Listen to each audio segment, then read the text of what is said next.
A very good morning to you all. Children, in the last week's video, we had started with Civics Chapter 3, that is, Role of the Parliament. And we learned how the Parliament enables the citizens of India to participate in the decision making process. We ended understanding and gathering knowledge about the institutional structure of the Indian Parliament, which comprises of the President of India and the two houses, namely the Rajya Sabha and Lok Sabha. Now, today in the present video, you will get acquainted with the various powers and functions of the Parliament. There are certain functions performed by the Parliament. One such key function is to select the national government. The initial step in this regard is the conduction of the Lok Sabha elections. All the political parties contest these Lok Sabha elections. Once the Lok Sabha elections come to an end, the Election Commission of India prepares a list of all the MPs which come from the different political parties and who have been elected to the Lok Sabha. We had already discussed about the strength of Lok Sabha, which is 552. So, in the Lok Sabha elections, the political party which occupies more than half of the total number of seats, that is, at least 272 seats, is considered as the majority party and forms the government. The leader of the majority party becomes the Prime Minister. The Prime Minister submits a list of all the eligible and experienced MPs from among his party to constitute the Council of Ministers. The Prime Minister and his Council of Ministers are all appointed by the President of India. They form the executive in the government and are vested with different functions of the government regarding to or pertaining to health, finance, defense, education, etc.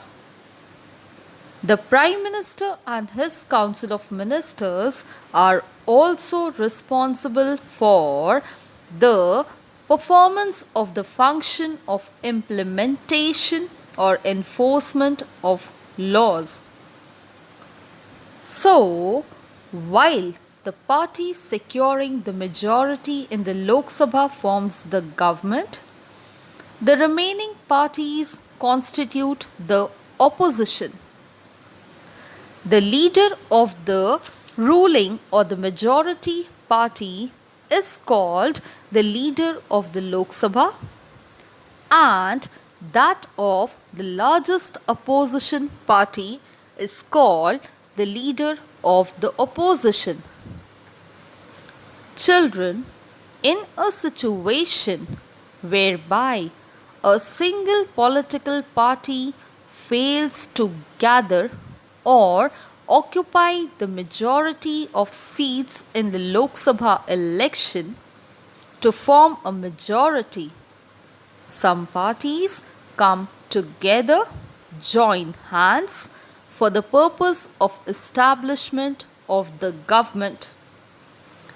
This kind of government is referred to as the coalition government.